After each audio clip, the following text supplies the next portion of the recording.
Hello, thanks for joining us for the Boston Epigenetics Society webinar on this Leap Day 2024. I see people are still filing in and logging in, but I want to give Samir as much time as possible, so I'm just going to get started. First of all, thanks for joining us. I would just like to introduce what the Boston Epigenetics Society is. We exist to promote epigenetics and epitranscriptomics research and to foster connections between academia and industrial epigenetic scientists. And today's speaker is a great example of that bridge between academia and industry. And I really want to thank all of the people behind the scenes who really help make the Epigenetics Society go. First, we have the epigenetics leadership team, who you can see here on the left. And then this would not be possible if it were not for Active Motif and Cantata Bio. Those are our main two supporters who host the webinars, but we're also helped by Biomodal and 10x Genomics. So these are our sponsors, and I really do want to thank them. It's through their support that we can host these webinars. If you want to reach out, if you'd like to join the leadership team, please do reach out to any of us on the leadership team. You can also email us at bostonesociety@gmail.com. Another way to keep in touch with what's going on with the Boston Epigenetics Society is through our LinkedIn page. If you Google us or search for us on LinkedIn, we will come up. You can also, again, our email address is bostonesociety@gmail.com. And today's webinar is being recorded, and it will be available through Cantata and Active Motif. We will also have it on our Vimeo page. Our next webinar is going to be March 21st, when we have Rong Fan as our speaker. In terms of our next in-person networking event, stay tuned. That's to be determined.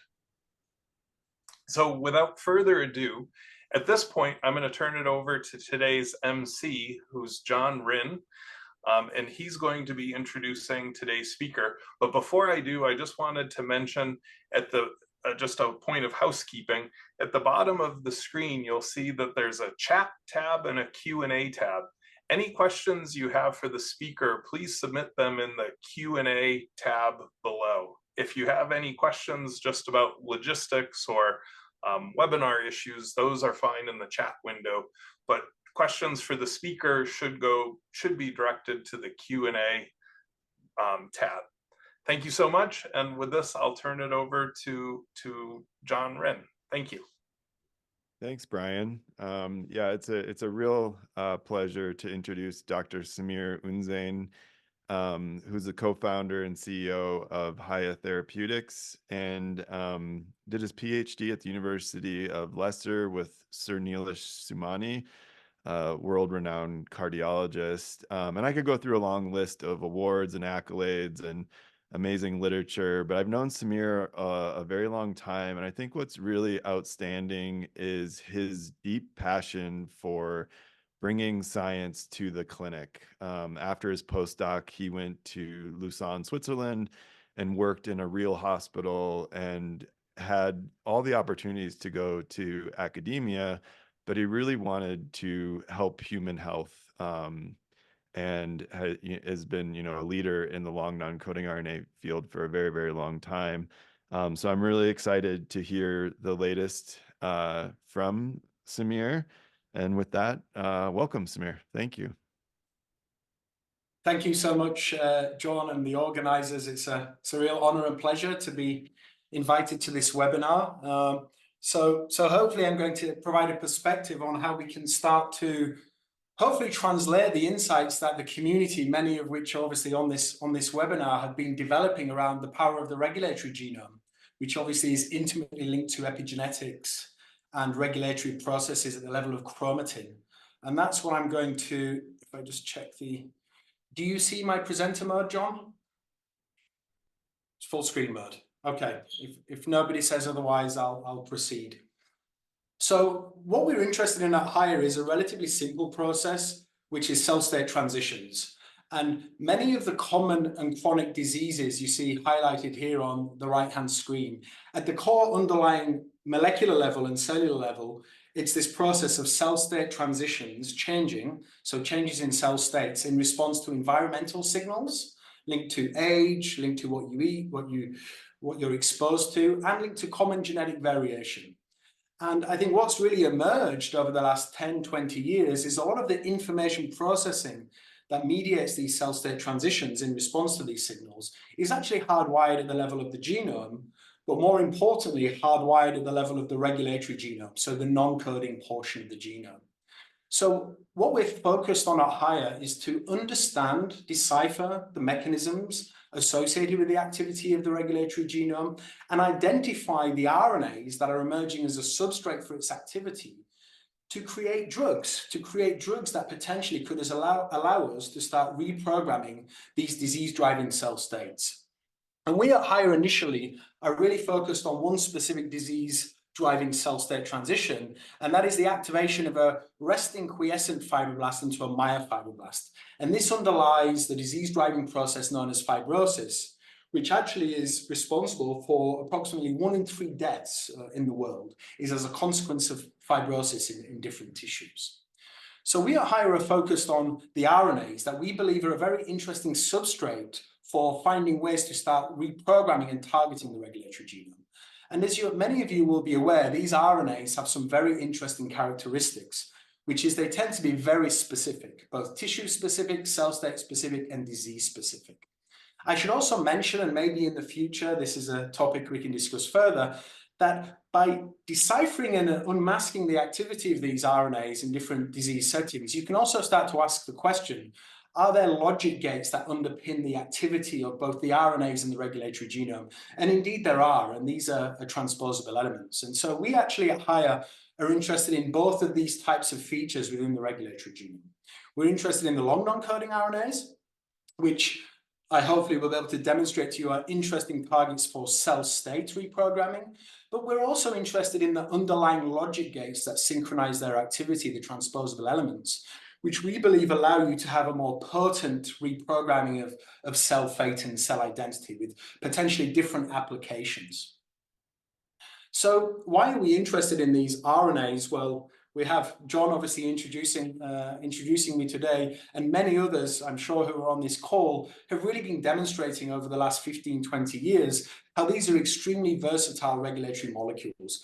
They can bridge the analog world of proteins with the digital world of nucleic acids. They can act as scaffolds. And when you think about epigenetic or chromatin-based regulatory mechanisms, they're emerging as powerful regulators via their ability to guide and recruit proteins, transcription factors, etc. So very, very versatile and have potentially very potent cell regulatory functions. And from a drug targeting perspective, they're also quite interesting in, it's really emerging that many of their mechanisms are via a substoichiometric mechanism of action. So a relatively low copy number of these RNAs can have very potent pharmacodynamic effects. And I like to show exist. I think it's a really interesting example, relatively low number of copies in a cell, but it's able to silence the whole X chromosome. And this is linked to these emerging mechanisms where these RNAs are coordinating the formation of condensates where you can concentrate biochemical activity. And this concentration of biochemical activity can lead to quite potent pharmacodynamic effects if you intervene in these processes. And I think this slide is really just to provide a perspective of the great work that the community has been doing over the last 10, 15, 20 years or more, really starting to demonstrate and implicate this regulatory genome landscape in these RNAs in every aspect of the information flow of gene expression, from transcriptional control, chromatin-based mechanisms and looping, to post-transcriptional mechanisms also within the cytoplasm. So we think that these are a very interesting biological target space for precise and effective cell state reprogramming. And that's what we're focused on. Now, we're not alone. From a translational perspective, there's a lot of interest emerging now in this space. I think there are already assets in the clinic. So there's actually a program with Ionis and Biogen, which is targeting a long non-coding RNA implicated in Angelman syndrome. And I think many people are obviously super excited about the emergence of genome editing. And Casgevy actually is targeting not necessarily a long non-coding RNA, but it's targeting a portion of the regulatory genome, an enhancer region. So I think the regulatory genome is very much ready to, is entering the spotlight and entering the spotlight from a translational perspective, from a new target space for therapeutics. So what we've been doing at HAYA over the last couple of years is really building atlases, curating and identifying long non-coding RNAs that we believe have high therapeutic potency, and we have high conviction that they could translate into clinic. And I'm going to tell you a little bit about how we do that. So, as many of you are aware, our understanding and curation of the regulatory genome is still relatively quite low and quite sparse, especially once you start focusing on specific diseases and cell state transitions. There's a lot of biology still to unearth in those disease-driving cell state transitions. So for that reason, we've had to build what we call a full stack approach, which starts with curating the activity of the regulatory genome in our cell states and diseases of interest, building a curation and annotation of the regulatory genome, and then using that curation for identifying targets, for tailoring RNA targeting therapeutics against them, and also for leveraging them as potential biomarkers. And what we've been able to demonstrate using this full stack approach is the ability to identify novel, highly potent targets that allow us to achieve these cell state reprogramming events you see on the right-hand side. So what do we mean by curation? So when we start a project or a program in a new tissue or disease indication, we obtain biopsies from patients, always starting in human. We obtain biopsies from the relevant preclinical animal models, and then we leverage the in vitro models across species that exist for these disease-driving cell state transitions. And we actually ourselves deploy all of the techniques that I'm sure many of you are familiar with on that biological material. So you can see we're using a lot of different types of approaches that allow you to assess the activity of the regulatory genome at multiple levels. At the level of chromatin accessibility, chromatin modifications, at the level of transcription, at the level of 3D genome interactions. And we deploy these techniques both at bulk resolution, but also at single cell resolution. And then with our computational biology capabilities within the company, we're able to start integrating these data sets to have a very high quality curation of the regulatory genome's activity in our specific disease indication and cell type. And this serves essentially as our search engine for target identification. Now you can see here just some high level numbers. We've already done a lot of curation, a lot of annotation, and we've identified many, many novel loci within the regulatory genome across the different tissues and indications we've focused on. Now, once we've built the atlas, which is our search engine, then we care about high conviction target ID. And here we deploy what we call Discover HAYA, which leverages the multimodal nature of all of the features that we've curated to go from a large number of potential targets to a small number of targets where we have high conviction around disease-modifying activity. And we do that by triaging and filtering our landscape for different features. Excuse me. So many of the features are listed here. We care about conservation. So we like to focus on targets where there is a conserved ortholog across species for preclinical testing. We like to focus on targets where there's human genetic signals associated with them. We like to focus on targets that are very disease, tissue, and cell type specific. And these different filtering parameters then lead to target identification. And last but not least, the features that we describe and we build in our atlas of the regulatory genome are not only important for curation and target identification, they also become very important for drug development. And what I mean by that is when you're targeting these RNAs, and we primarily at HAYA use genetic medicine-based approaches, so antisense oligonucleotides, small interfering RNAs, other oligonucleotide-based approaches. What we've come to realize is the regulatory landscape around long non-coding RNAs is very rich at the level of chromatin, at the level of RNA modifications, at the level of splicing. And the richness of this landscape can also pose issues when you're trying to design optimal sequences to target these molecules with. And so the atlas also becomes very powerful for optimizing the design of effective highly potent targeting modalities or targeting oligonucleotides with safe off-target liabilities. Because when we think about the off-target landscape for these molecules, we also consider the whole regulatory genome as an off-target landscape.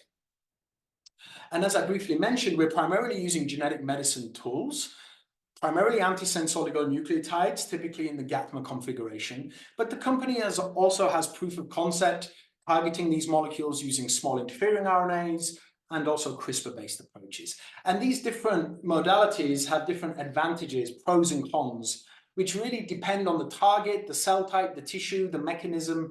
So you can decide the best way to get at these targets depending on the characteristics of your target. So the company has developed quite an extensive and deep pipeline with many examples now of in vivo proof of concept. But I thought the best way to showcase some of our capabilities is to really give you a perspective of our lead program, which is an antisense oligonucleotide targeting a long non-coding RNA in the heart. So a long non-coding RNA implicated in heart failure and cardiac fibrosis. So heart failure, huge global epidemic. These numbers are actually already out of date, but 1 in 5 people at some point in their life will develop heart failure. 50% of heart failure, the so-called heart failure with preserved ejection fraction, so poor relaxation of the heart, there are no approved therapies. So huge unmet need with very, very limited therapeutic options to target the heart and to prevent the development of heart failure. Now, from a pathobiology perspective, what has emerged is there's a causal mechanism that drives remodeling and failure of the heart, and it's this process of fibrosis. So fibrosis, the expansion of the interstitium, the deposition of collagen in the heart over time is actually very, very detrimental and is in a dose-dependent manner the most important driver of outcomes and pathophysiology in the context of heart failure. Indeed, when a patient is diagnosed with heart failure, their probability of these horrible outcomes, be that hospitalization or unfortunately death, is dose-dependently associated with the fibrotic burden these patients have within their heart. So from an opportunity perspective, if there was a way to specifically block fibrosis in the heart and reduce fibrosis by even 5%, this could have a very significant transformational impact on outcomes for patients with heart failure. And that essentially is the objective of our approach here. Now, it's emerging as an area of interest. So there's very much now a consensus within the community that we need to be developing antifibrotics for the heart. And here is some recent work from one of our clinical advisory board members that is really starting to push this paradigm. So when we think about heart failure, we can think about heart failure which affects 1 in 5 people, but the heart failure can also be caused in a relatively smaller patient population caused by an initial genetic lesion. So there is a type of cardiomyopathy called hypertrophic cardiomyopathy, which is caused by an autosomal genetic mutation. And unfortunately, these patients with this mutation go on to develop quite severe fibrosis, which drives the heart failure development in this patient population. And again, there are very limited therapeutic options, if any. So we at HAYA initially are focused on our program at targeting this group of patients who are really in a desperate need for an antifibrotic therapy. So we've obviously gone to the regulatory genome. This is where we wanted to focus our attention. And as John briefly mentioned, my background, I spent a lot of my career studying the activity of the regulatory genome, in particular in the cardiovascular system. And indeed, we've discovered many long non-coding RNAs within the cardiovascular system that have emerged as important regulators of cell state, cell identity, and as you will see, cardiac fibrosis. Now, one of the features that immediately caught our attention early when we started looking at these molecules from a drug development perspective is their incredible specificity.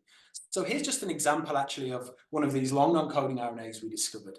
They're very tissue specific. You can see here, this is essentially exclusively expressed within the heart.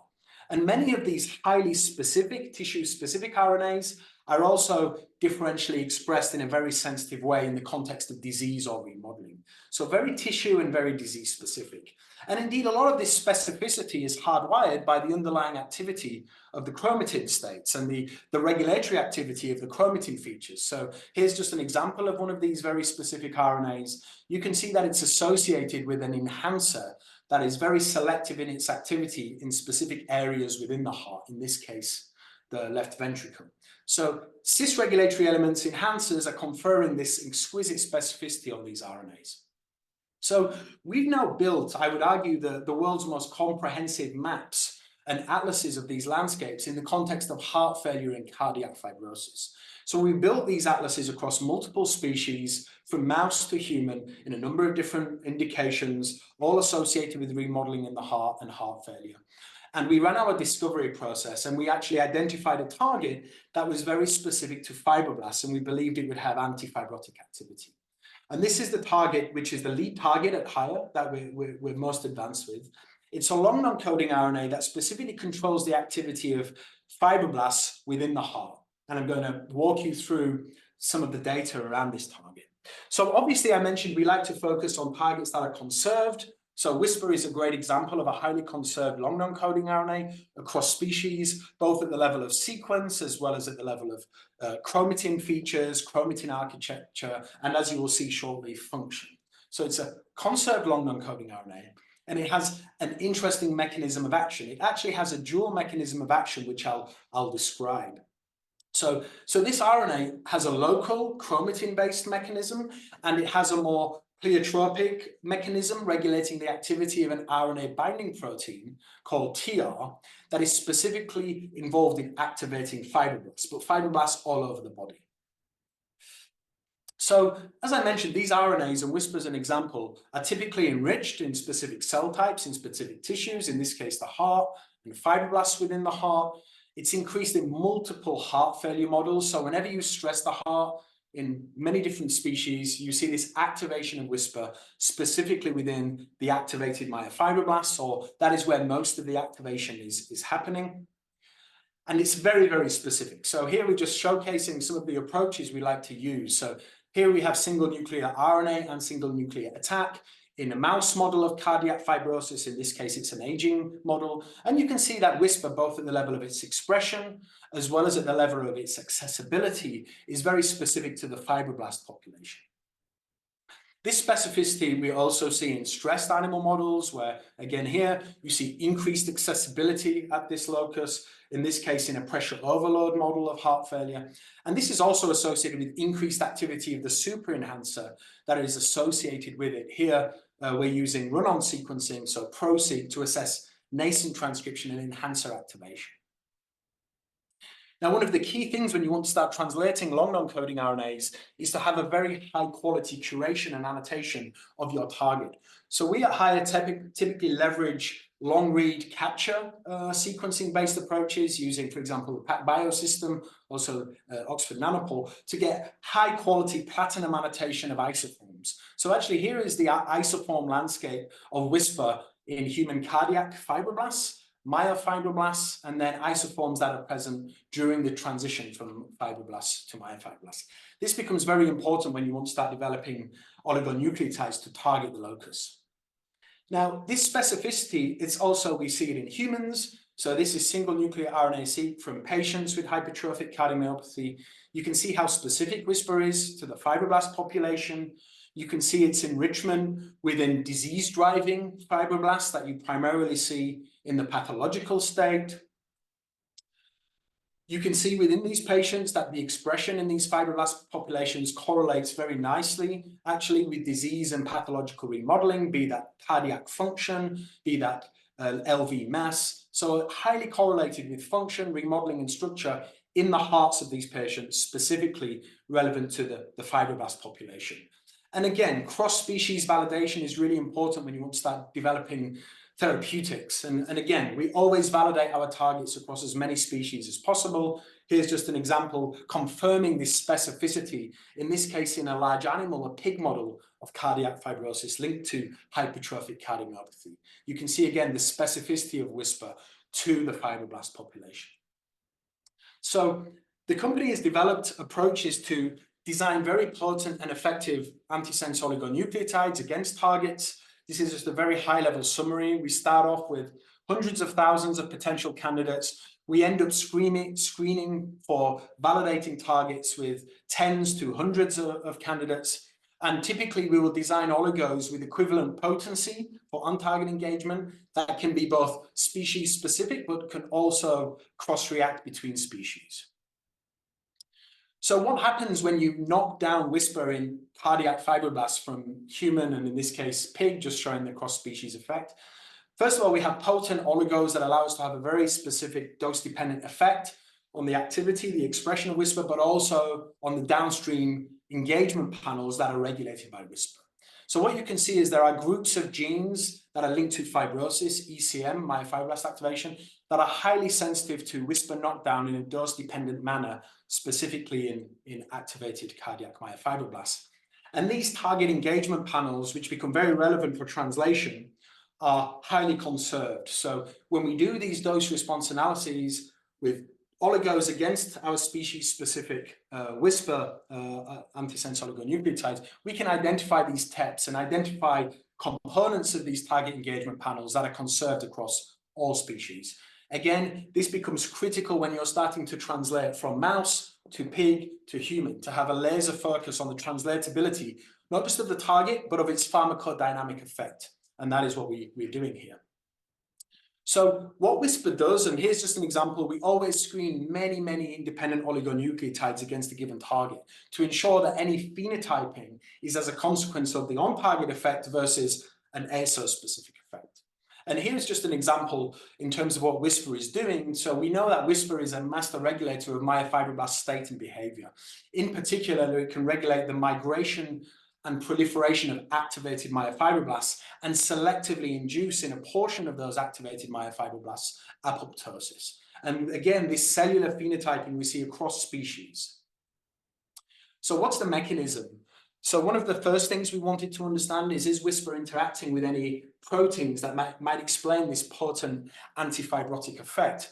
And indeed, one of the most highly interacting RNA binding proteins, or one of the most interacting proteins with WISPR, was an RNA binding protein called TR, which, as it happens, is a pleiotropic master regulator of fibroblast activation. So what TR does, it's an RNA binding protein that, upon shuttling or enrichment within the nucleus, it controls the splicing and stability via binding at the 3' UTR of hundreds of messenger RNAs that are the canonical activators of myofibroblasts, be that transcription factors, collagens, ECM proteins. So it's a pleiotropic regulator of myofibroblast activation. And what WISPR is doing is interacting with this pleiotropic protein, specifically in cardiac fibroblasts. So we know which regions of WISPR are interacting, are mediating this interaction with TR. So here we used eClib to validate that interaction landscape. And we know that across species, when you in a dose-dependent manner knock down WISPR, you have a dose-dependent exclusion of TR from the nucleus, which abolishes its ability to bind its target RNAs, primarily increasing their stability at the level of the nucleus. And so, of course, we've also characterized the cardiac fibroblast and myofibroblast TR binding landscape. Again, here we used an approach called eClib. And this became very powerful because it allows us to, in detail, understand what are the targets of TR, specifically in activated fibroblasts, where you're seeing this increased stability and then increased activation of the myofibroblast gene program. And within the heart, there are a number of very important validated pro-fibrotic regulators that are regulated by TR. Here we're just showing you a few examples, but it's very pleiotropic in its activation status. And here's just some real-world data showing you this interaction with TR at the 3' UTR of many of these very important fibrosis-activating messenger RNAs. So what happens, and here we're showing you many different candidates against human WISPR, some that we know had poor potency, some that we know were very potent. And what you see is you actually have a reversal in the stability, the steady state levels of this TR landscape. So there are TR targets that are activated in myofibroblasts, and with many of our candidates targeting WISPR, we see this reversal in the TR mRNA target expression landscape. And this is what's driving this potent effect. But then we know WISPR is associated with quite an interesting location in the genome in terms of chromatin states, chromatin dynamics and activity. And so again, we wanted to understand, is this locus involved in local regulatory mechanisms? So here we leveraged topology type approaches to start characterizing 3D interactions around the whisper locus across species. So is there a local 3D mechanism of action? So interestingly, when we started to ask the question, so here we use micro-C to assess 3D genome interactions in fibroblasts and myofibroblasts of primary human origin. We wanted to ask the question, are there any myofibroblast specific interactions associated with the activation of whisper? And indeed, within the topological domain of whisper, and indeed there are. So there was one specific interaction that caught our attention because it was a specific interaction with the promoter of a protein coding gene, SULF2, which is another important regulator of fibrosis. And indeed, when we knock down whisper across species, we actually see an impact on accessibility at single cell resolution at the promoters of this gene. And when we look more broadly, we see this messenger RNA is very, very sensitive in a dose-dependent manner to whisper on-target engagement. So it's downregulated across species. Its expression is highly associated with the transcriptional state of whisper. And indeed, in vivo models, when we knock down whisper, we have a very sensitive effect also on this protein coding gene. And this is important because sulfatase, or SULF2, is a very important protein that mediates the paracrine release of a number of different cytokines and chemokines that drive fibrosis in the heart, but also in other tissues. So what does this mechanism result in when you look at cell state changes, reprogramming myofibroblasts into, for example, fibroblasts? So first of all, what you can see here is the expression of whisper in this case, porcine cardiac myofibroblasts. When we treat these myofibroblasts with our whisper targeting antisense oligonucleotide, we obviously can knock down whisper expression, and we essentially abolish and reprogram these activated myofibroblasts into a different state. So this is using single nuclear RNA, but then if you look at the whole epigenome, so chromatin accessibility genome-wide, and repeat the analysis on the same cells, you see the partitioning is more clear. So you have the fibroblasts, you have the myofibroblasts, and with the whisper targeting antisense oligo, essentially at the level of the regulatory genome, these myofibroblasts are being reprogrammed into a more quiescent fibroblast-like state. And obviously with these type of analyses, you can really start to deconvolute at the level of the regulatory genome, these regulons and these gene regulatory networks. And what I can say at this point is many of the transcription factors enriched in the differentially opened and closed chromatin accessible sites genome-wide for this reprogramming are targets of the tRNA binding protein. So you can really connect the mechanism to the level of the impact on the regulatory genome. And we see exactly the same thing in human primary cardiac myofibroblasts. I think here we do dose response analysis as well, so we can really see both the expression of whisper going down in a dose-dependent manner. This is associated with the target engagement panels and the signatures associated with this on-target effect. And if we look at the activity of the regulatory genome, so genome-wide chromatin accessibility, I think it's really interesting. So here, obviously, you see all of the different conditions together. And what you're looking at here is where the activated cardiac myofibroblasts sit within this landscape. So you can see this is where the myofibroblast signature is highly enriched. This is where the fibroblasts sit.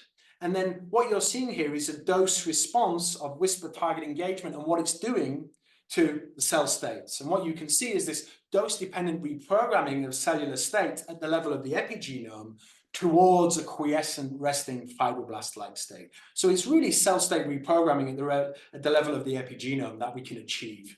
And again, with these type of data sets, you can deconvolute the mechanism from the RNA binding protein interaction to the influence of the targets of that RNA binding protein, the transcription factors, on the reprogramming of the regulatory genome within the context of this both activation into myofibroblasts and then the reprogramming that we see in a dose-dependent manner with our antisense oligonucleotide.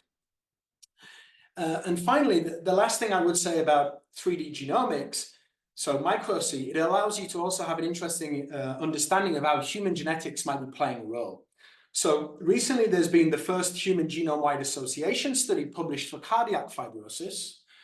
First of all, cardiac fibrosis, not surprisingly, is enriched in patients with many of these heart failure diseases, including hypertrophic cardiomyopathy. But I think what is most interesting is if you start mapping these genome-wide variants to our atlas, we see some very interesting things. First of all, we see variants that are significant both within the WISPR gene body and within the super enhancer associated with WISPR. And indeed, when we look at the 3D genome interactions in fibroblasts and myofibroblasts, we see these GWAS variants are interesting with respect to myofibroblast-specific associations with the activity of this locus. But furthermore, with the depth of the approach we've used for topology mapping, we can look at longer range interactions anchored on WISPR. And what we found actually was that there is a myofibroblast specific interaction that is associated with one of the most significant genome-wide association-derived variants for cardiac fibrosis. So this variant here is actually the third most significant variant genome-wide for cardiac fibrosis in over 40,000 people. And I think what is really fascinating is when we look in our dose response data, we know that this variant, this GWAS hub is interacting specifically with WISPR only in myofibroblasts. Interestingly, when you differentiate fibroblasts to myofibroblasts, accessibility at this locus decreases. But then when you knock down WISPR in a dose-dependent manner, we see a very specific reopening of accessibility at this genome-wide association-derived variant with our development candidate molecule targeting the WISPR long non-coding. So what it's doing is it's linking human genetics to the activity of the locus where our target is. And I'll maybe skip this slide for now, but just to say we see this for other mutations also linked to hypertrophic cardiomyopathy, where we see these interactions and we see these loci that are interacting with the WISPR locus are very sensitive to WISPR on-target engagement in terms of activity at these loci. So we built a lot of evidence around the mechanism, the activity of this long non-coding RNA, how it's reprogramming fibroblast cell states. But what we need to do to translate is to show it has in vivo activity in a range of different animal models. So translational preclinical animal models. And for that, in the heart failure space, you have two models you have to demonstrate efficacy in, which is a rodent model and a large animal and a porcine model. So what happens when you deliver systemically an antisense oligonucleotide targeting WISPR in heart failure models? Well, first of all, in an acute myocardial infarction model, where you generate a lot of fibrosis. So it's a very strong, aggressive model for inducing cardiac fibrosis. We're able to engage WISPR, so we're able to prevent its activation post-MI, and this on-target engagement then results in a potent antifibrotic effect, which then results in a significant improvement in cardiac function in these mice. This is also associated transcriptomically with many different gene programs and pathways into remodeling of the heart, as well as dimensions and structures within the heart. And this has been published, so if you're interested, please go ahead and look at that work. But we've also tested this antisense oligonucleotide in a chronic model of heart failure. So this is a model where you have a chronic pressure overload in the heart, and you do not start dosing the animals until a time point, so 2 weeks post-pressure overload, where you already have fibrosis and remodeling established. And what we've seen in this model is we're able to obtain a reverse remodeling phenotype. So by that, we mean we're able to start reverse remodeling the profibrotic and hypertrophic programs that are associated with heart failure in the hearts of these mice, both at the level of gene expression, fibrosis. You see this reversal of function. So we significantly not just block function decrease, we start to rescue function. And I think what's really interesting is when you look at parameters like LV mass, what we're seeing at the level of LV mass. So we're able to start reversing the increase that you see in the LV mass back towards a sham type scenario. And if I was just to summarize these data, this is essentially what we see in this chronic model. So this is when you start dosing animals when heart failure hallmarks, including fibrosis and remodeling, are already established. We can start to induce this so-called reverse remodeling, which is very powerful when you think about chronic models of heart failure. So what happens when you go into large animal models? So first of all, with our antisense oligonucleotides that we've developed, we're able to attenuate and abrogate the activation of WISPR that you see typically within the border zone of these animals, which is where all the fibroblasts especially at this temporal point, are activated. And this on-target engagement results in a significant decrease in collagen deposition. But this is a relatively early time point before full heart failure hallmarks are established. So at this time point, you can get an assessment on the transcriptional level. So you can see that with this intervention, we reprogram the transcriptome of these hearts in a beneficial way. So the myofibroblast gene programs are attenuated, programs linked to hypertrophy are attenuated. So we have a strong transcriptional signature linked to collagen deposition that this type of intervention could be beneficial in the context of heart failure.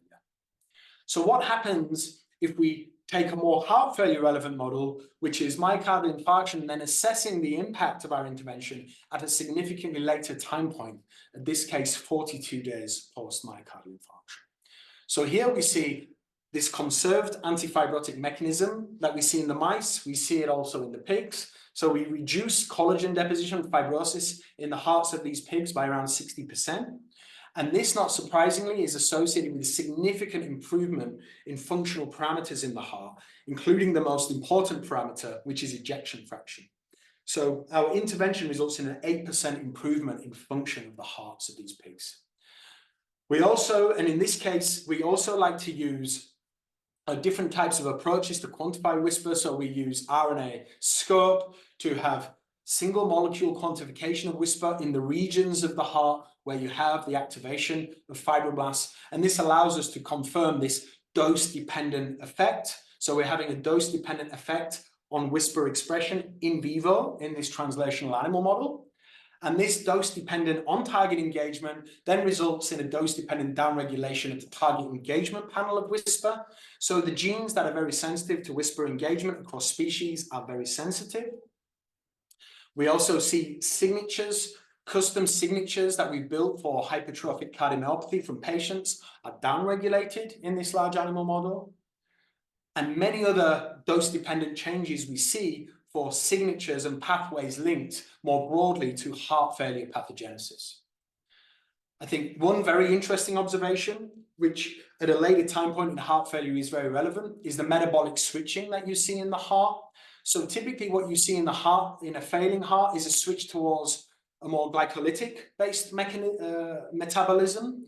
What's more beneficial is a fatty acid-based metabolism. And we're seeing in the correct regions of the heart with our intervention, this cardiac metabolic switching. And finally, when you're thinking about translation and drug development, you need to have an impact, ideally on biomarkers that you can use for efficacy readouts as surrogates for outcomes, for patient selection.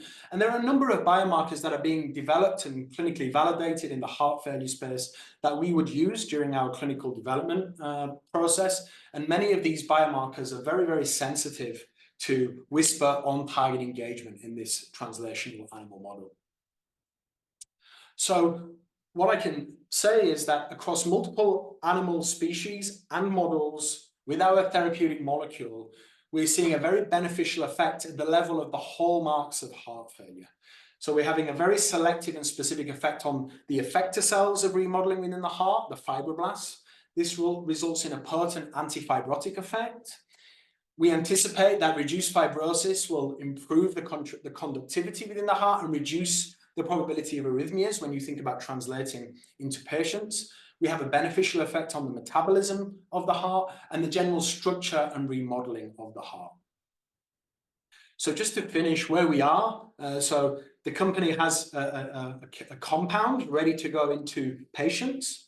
We're in the final stages of safety, so what you would call investigational new drug enabling toxicology studies for our development candidate, and we're anticipating with our current plan that we'll be going into first in human in patients who are symptomatic for heart failure as a consequence of cardiac fibrosis with non-obstructive hypertrophic cardiomyopathy towards the end of next year. And with that, I just wanted to finish by giving an overall perspective of how we think about the regulatory genome as a target space, especially in the context of disease-driving processes like fibrosis, which have been very challenging to develop drugs against. So just to provide some context, there are only 2 approved drugs for fibrosis. And that's mainly because most of the time when the community is developing antifibrotics we're focusing on the things you see in this light green color. We're focusing on the receptors, the proteins, the ligands. As you're aware, many of these proteins and signaling pathways are very pleiotropic, TGF-beta signaling, etc. Pleiotropic in fibroblasts all over the body, in many tissues and cell types all over the body, which means when you start inhibiting them, you tend to have quite a small therapeutic window that then in a phase 2 clinical trial typically means you don't get a lot of efficacy. Now, our value proposition is these protein-dependent signaling cascades ultimately converge within the regulatory genome, and they converge on a finite number of regulatory loci, many of which are associated with the production of these very specific and potent regulatory RNAs. And these RNAs, like Whisper, confer specialization and specificity to these pleiotropic protein-based mechanisms.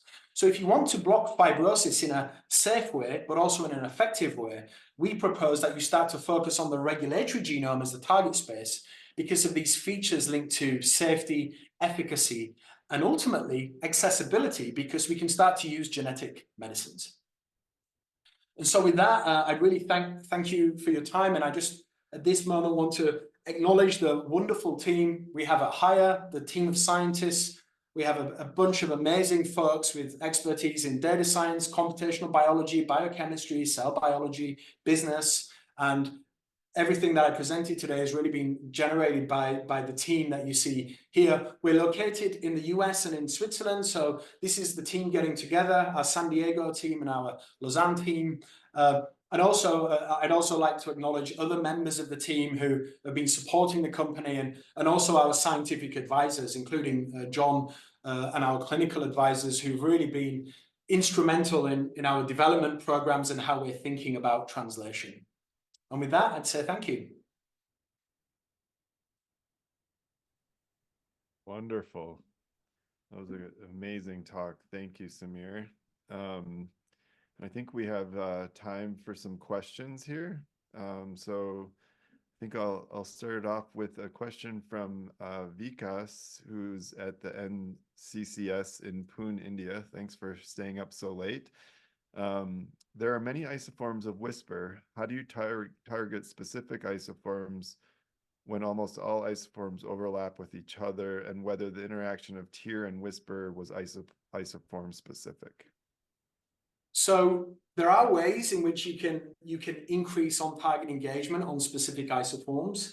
What I would say is it's not just the isoforms, it's the abundance of the isoforms in the different cell states. So depending on the dose of the antisense oligonucleotide, you can also influence the predominant isoform that is targeted. So you can play around with the dosing. You can also play around with where you design the antisense oligonucleotide. I can't go into too much detail on exactly how we do that, but there are ways in which you can specifically have activity on preferred or dominant isoforms. And what was the second part of that question, John? Was the TIR interaction with isoform specific, I think? So TIR interaction is on a region of the locus which is predominant in the myofibroblast specific isoforms. Okay, great. Okay, so next question. I'm actually trying to read them from multiple chat boxes. Could you elaborate on why, this is from an anonymous attendee, could you elaborate on why and how animal cell models are informative, given you already have validation in human cells, for example, fibroblasts? So this is our perspective, which is having as deep an understanding of the regulatory genome output of your intervention can be very, very valuable when you think about translation and clinical development. Because what you're looking for as you think about a drug development process is you're looking for things to measure which are very sensitive and highly connected to your on-target effect. And we believe that using the atlas as we do and the multimodal approaches, we can get high granularity at single cell resolution on how a dose-dependent engagement of a target influences the activity of target engagement panels which many of those targets then become translated into proteins and potentially secreted as biomarkers. So we want to build as much conviction across our models for target engagement panels. And this becomes very important when you start thinking about selecting patients, responders versus non-responders, as well as measuring the efficacy in early clinical development of your approach. So it informs us actually for later stages of development. That's why we do so much work there. Yeah, it's great. Okay, so we have another question from Andre. Great talk. Maybe I missed it, but how is HTX-001 delivered in animal models? And what is the administrative regimen required to sustain the phenotype? So it's a naked second-generation antisense oligonucleotide. So we can deliver this subcutaneously. So it's a systemically administered antisense oligonucleotide. And with that systemic administration, we have exposure to the heart, much lower, as I'm sure many of you know, than what you would see in the liver and the kidney. But we have sufficient exposure in the heart to have on-target engagement.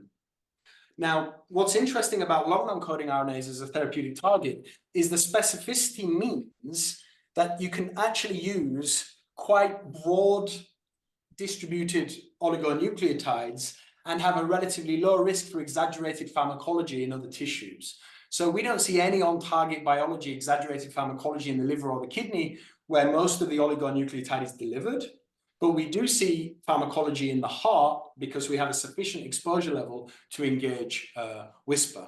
Now, in terms of tissue half-life, this is public domain, well known for this class of antisense oligonucleotides. Within the heart, you have a tissue half-life of between 2 to 4 weeks. So in terms of a dosing regimen, it's still to be decided, but you could imagine dosing between every 4 to 8 weeks. Depending on the indication and depending on the dose level. Yeah. Nice. That is one major advantage of the cell specificity. Okay, here's another question. Thanks, Samir. Great talk. How do you assess ASO off-target binding and its impact? You might have kind of already sort of just answered that. Yeah, I mean, you obviously can use all of those omic approaches I described in off-target tissues and off-target cell types, which we do. I mean, I didn't have time to walk you through HAYA, which is our drug development platform, but we very much assess on-target, off-target liabilities of oligonucleotides across cell types and tissues. And this obviously allows you then, you can predict any off-target liabilities based on mismatching, and then you can look to see if you have any dose-dependent off-target liabilities with multiple ASOs, multiple tissues, multiple cell types. So it's a brute force approach, actually, which is why it takes time to select your final oligonucleotide to go into patients. There's a huge amount of work I haven't had a chance to present, and the team have done on exactly that question. Yeah. All right. Another question. Hi, Samir. Thank you for the talk. You mentioned single cell, but have you thought about running Visium HD on cardiac tissue? Yeah. That's a 10x technology. Maybe it's an ad for that. Yeah, I mean, Rudy Micheletti, our director of biology and functional genomics, is probably the best person to ask. I know that we're exploring many other approaches and many other new technologies on our sections, the histological sections, spatial transcriptomics. So we're very interested in leveraging omics in any way for these interventions because we have some great biological material to use. Yeah, I guess I'll wrap it up with one last question. I mean, this is just fascinating to have a whole new class of molecules become therapeutically tractable. It sounds easy, but what has been one of the biggest challenges in this new space in the dark genome and trying to develop therapeutics? You've been in this space for so long. What are some of the new things you've learned along your journey that have been challenging? Yeah, great question. I mean, my first response would be unknown biology, unknown target space. We have all the academics here and in this webinar, we've done amazing work trying to understand the biology around long non-coding RNAs, but it's still very nascent, especially when you start thinking about targeting these molecules. And actually, that's been our biggest lesson. when you think about selecting the sequences to target with oligonucleotides, there's a lot of surprises that emerge linked to the underlying biology and the chromatin states where these RNAs are. So using the type of approaches you might use when you're designing an SI or an ASO against a messenger RNA, it's not that straightforward when you start targeting transcribed regions in the regulatory genome where lots is happening. I didn't even mention what's happening at the level of post-transcriptional modifications and RNA editing. These loci, these RNAs, as you're all aware, highly modified, highly edited. These have significant implications for drug development and drug design. And that is where we've learned a lot because we had a lot of surprises during the process. So I think that's been the biggest challenge, but it's also been a great learning curve. And I think there's a lot of value, hopefully, therefore, as we think as a community about targeting this landscape. Yeah, well, it's very exciting. Thank you very much for shedding so much light onto the dark genome. And with that, I think let's all thank Samir for such a wonderful talk. Thank you. Thank you, everybody. Thank you, John, and thanks to the team. Yeah.